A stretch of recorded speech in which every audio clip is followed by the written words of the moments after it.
Liên, Dạ. con đừng cứ nhìn ra cửa. Yến nó đi làm thôi mà. Yến nó khóc về, đừng lo. Sợ Thảo lại làm khó anh ấy.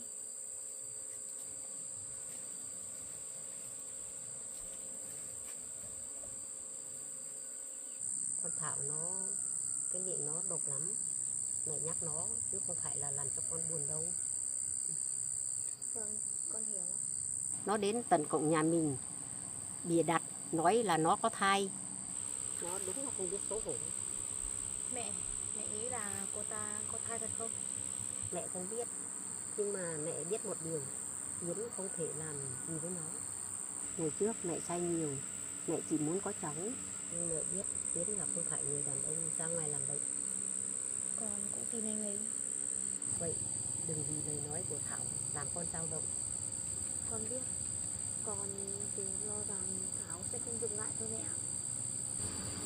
Lúc Thảo bị đưa đi, ánh mắt cô ta không giống là người biết sợ đâu mẹ ạ.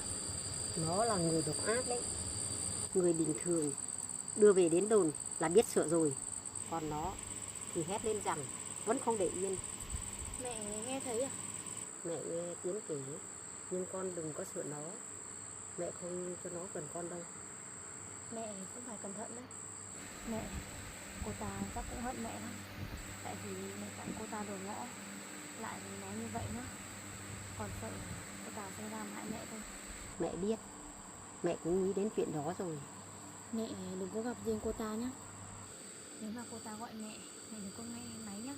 Nếu mà bị cô ta chặn đường thì mẹ phải gọi ngay cho anh Tiến đấy. Mẹ biết rồi.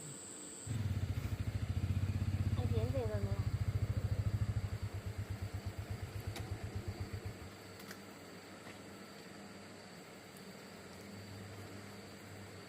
Này, Duyên. Anh về rồi à? Yến, sao rồi con? Ở trên sốt mẹ. Thảo bị sao rồi? Thảo tạm giam rồi mẹ. Tạm giữ thật á? Vâng. Trước mắt là cô ta bị tạm giữ 48 tiếng. Theo quy định thì chỉ bị tạm giữ 48 tiếng thôi mẹ. Nó làm ẩm thế mới giữ bằng đấy tiếng thôi á? Trước mắt là chỉ tạm giữ thế thôi mẹ. Phú vẫn đang xác minh. Xác minh xem là cô ta có thai thật hay không. Với lại bức ảnh là thật hay là ghép. Còn cả hành vi sáng nay nữa. Với lại dấu hiệu Tiến liền bị gặp nạn nữa. Nó đưa ảnh gì? Ảnh hôm trước. Còn giữ, nó còn dám đưa ra đồn.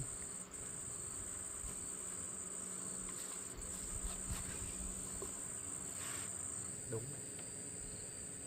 Trời ơi, đúng là lỗi của mẹ. Nếu ngày đó mẹ không nghe lời nó. Phú sẽ lên làm việc mẹ. Phú sẽ đến lấy lời khai của mẹ. Mẹ sẽ nói hết đúng không? Vâng. Mẹ sẽ nói hết. Chỗ nào mẹ sai, mẹ sẽ nhận. Mẹ sẽ vạch hết mặt con Thảo. Nhưng mà mẹ không được nói thêm bớt chuyện của con Thảo được đấy. Mẹ biết, mẹ sẽ nói sự thật. Yến à, con còn giận mẹ nữa không? Bây giờ không phải lúc là giận hay không. Bây giờ chúng ta phải bảo vệ Liên. Ừ, chúng ta phải bảo vệ Liên trước. Liên, em còn đau đầu nữa không? Em đỡ rồi anh ạ. Mà anh Phú làm việc xong chưa?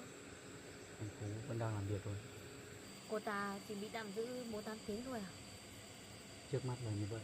Việc này chưa đủ căn cứ thì chỉ tạm giữ thế thôi. Anh mong là sau chuyện này cô ta sẽ biết sợ. Anh nghĩ sau chuyện này cô ta biết sợ thật sao? Cô ta vì còn lên đồn nhưng vẫn không biết sợ là không phải là người bình thường đâu.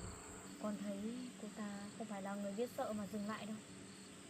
Có thể là cô ta không dừng hẳn. Nhưng mà từ giờ cô ta không thể tùy tiện đến đây làm loạn nữa. Nếu mà cô ta còn đến đây làm loạn nữa, chúng ta phải ghi lại để làm chứng cứ. Mẹ à, mẹ nhất định không được qua lại với cô ta nữa. Mẹ nhớ rồi. Mẹ nhớ rồi. Cô ta chỉ bị tạm giữ 48 tiếng. Nếu mà cô ta ra ngoài thì người cô ta hận nhất là mẹ và Liên. Nên là hai người phải cẩn thận đấy. Nó từng nói rằng sau này mẹ sẽ hối hận. Vậy cô ta mà gọi thì mẹ cũng đừng nghe máy hay là gì. Nếu mà không xử lý được thì mẹ phải gọi cho con hoặc là Phú nhé.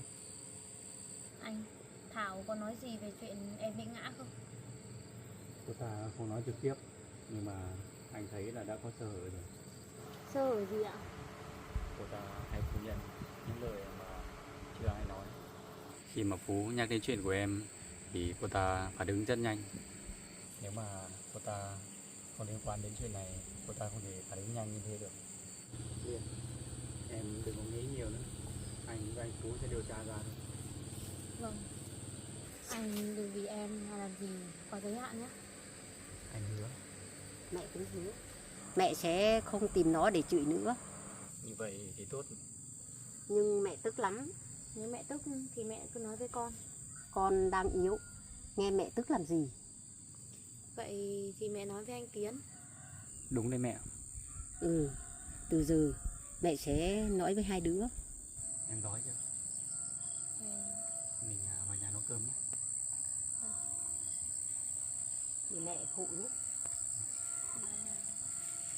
Em vào trong nghỉ nhé.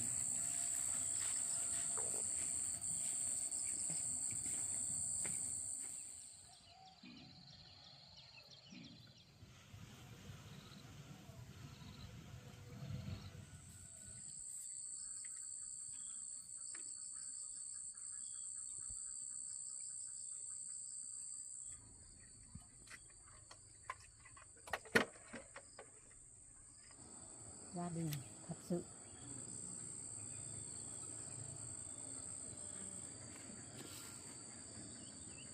Không sai.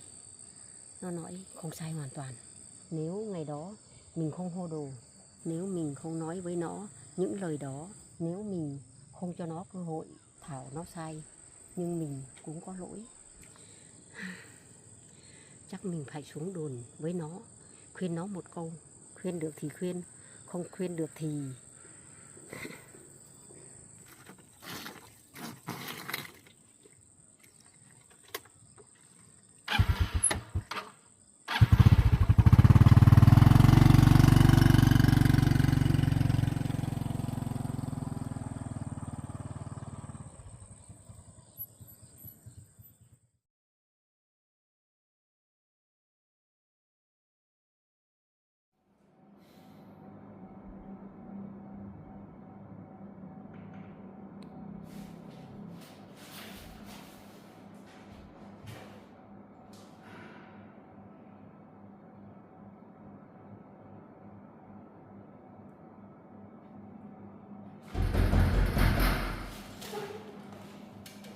Với bà Ủa? bác ngồi đi. Bác đến đây có việc gì? Đến đây gặp Thảo một chút ạ. Bác đến để gặp Thảo. Ừ. Tiến biết chuyện này không? Bác chưa cho Tiến biết. Bác biết. Tiến dặn bác không qua lại với nó. Vậy sao bác còn đến để gặp Thảo? Bác biết chuyện này một phần là do bác. Ngày trước bác hồ đồ, bác nghe lời nó. Bác nói với nó những chuyện không nên nói. Bác để nó nghĩ có cơ hội để bước vào nhà Tiến. Giờ nó nuốt được trong khi bác biết nó sai, nhưng bác vẫn không tin lòng. Bác muốn khuyên cô ta. Ừ. Khuyên cái gì? Khuyên nó dừng lại, khuyên cô ta đừng làm hại Tiến nữa, khuyên nó đừng bám thằng Tiến nữa. Nó còn trẻ, nó biết dừng lại thì nó vẫn có cơ hội quay đầu. Bác có biết nguy cơ không? Bác biết. Thảo có thể lợi dụng về việc bác đến đây, nói rằng bác vẫn còn quan tâm cô ta. Cô ta có thể xuyên tạc lời của bác, có thể nói bác bị ép. Cô ta có thể tiếp tục bám vào bác để đe dọa gia đình Tiến ấy. Bác biết. Vậy tại sao bác vẫn muốn gặp? Vì nếu bác không thử lên một lần thì sợ vì nó sau này sẽ làm những việc tệ hơn. Cháu sẽ trực tiếp giám sát. Hai người không được nói chuyện riêng. không được hứa hẹn gì với Thảo. Bác cũng không được nhận lời nhắn từ cô ta. Bác nhớ. Bác phải hiểu, nếu Thảo có những lời kích động bác thì bác cũng không nên cãi tay đôi với cô ta. Bác chỉ muốn khuyên thôi. Cô ta hiện đang rất là bất ổn. Ban đầu thì mừng, nhưng nếu nghe không đúng ý, cô ta sẽ trở mặt ngay. Bác chỉ được. Được rồi, mời bác đi cùng cháu.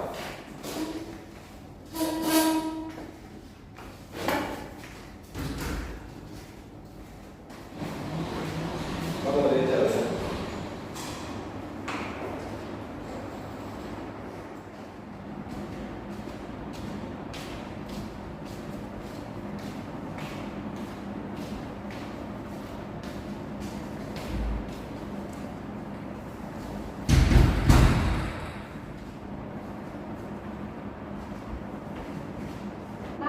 Bác đến thăm cháu luôn.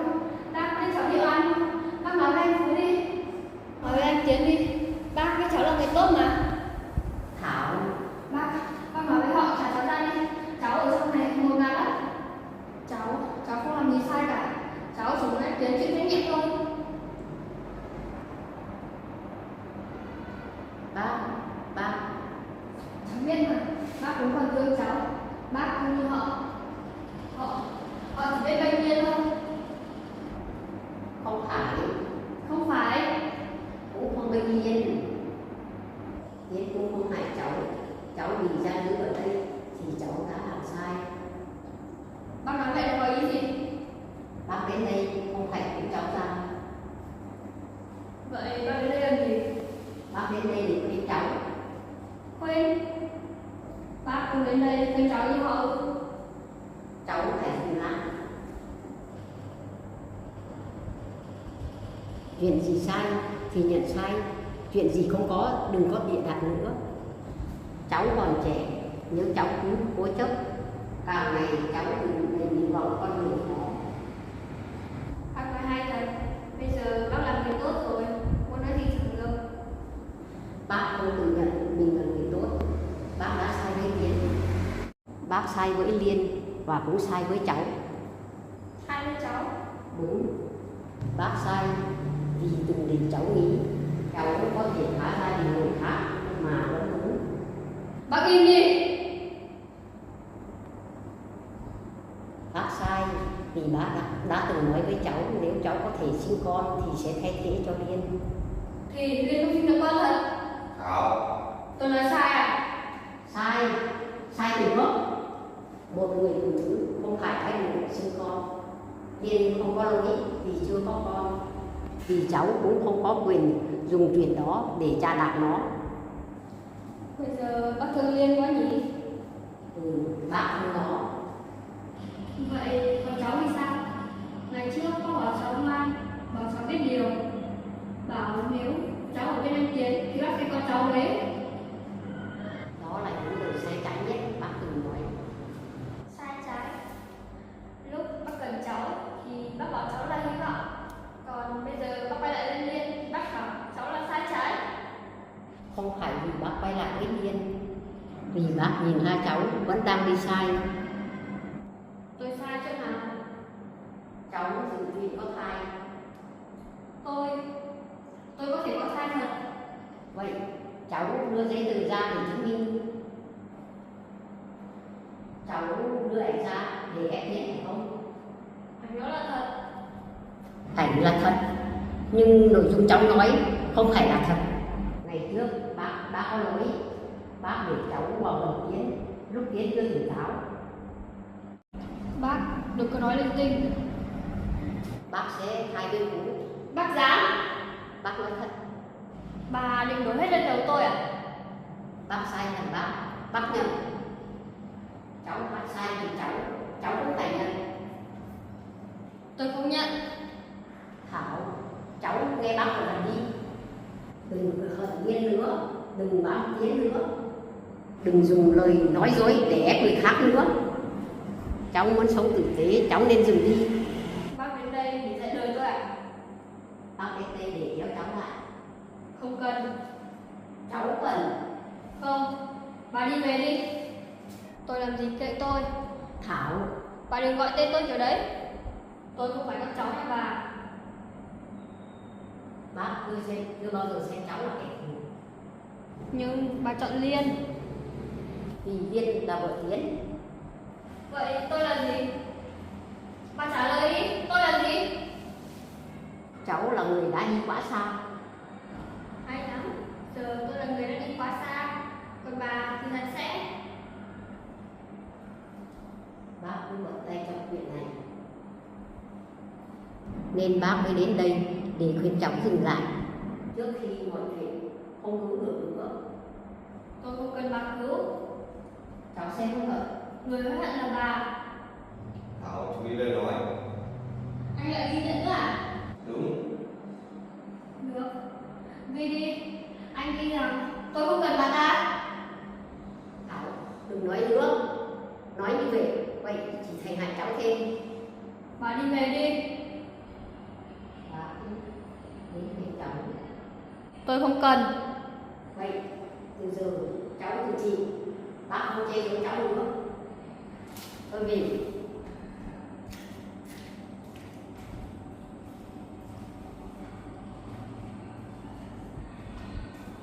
Làm vậy.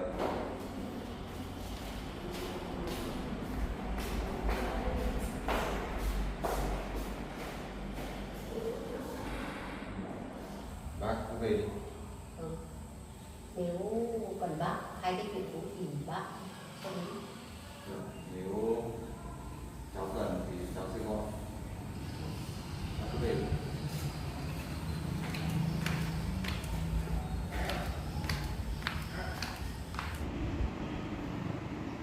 Các người giỏi lắm.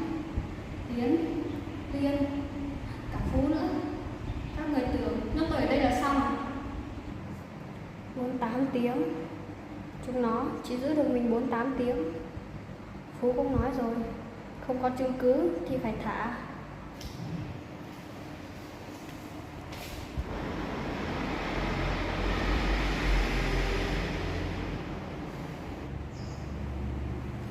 Vậy cứ chờ, khi nào được thả, tôi sẽ cho tất cả biết tay.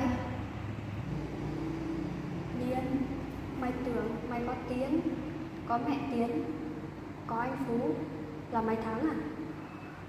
Không, mày chỉ khiến tao mất mặt hơn thôi. Lời đồn, ảnh, tin nhắn, người làm. Tiến muốn bảo vệ mày trong nhà. Vậy thì tao đánh từ ngoài vào. Mẹ Tiến, bà cũng đừng tưởng bà thoát. Bà tưởng bà muốn làm người tốt. Tôi sẽ nhắc cho cả làng biết bà từng là người thế nào. Còn Phú nữa, anh thích ghi nhận từng câu đúng không? Tôi sẽ nói những câu mà không cần chứng cứ vẫn đủ làm người ta nghi.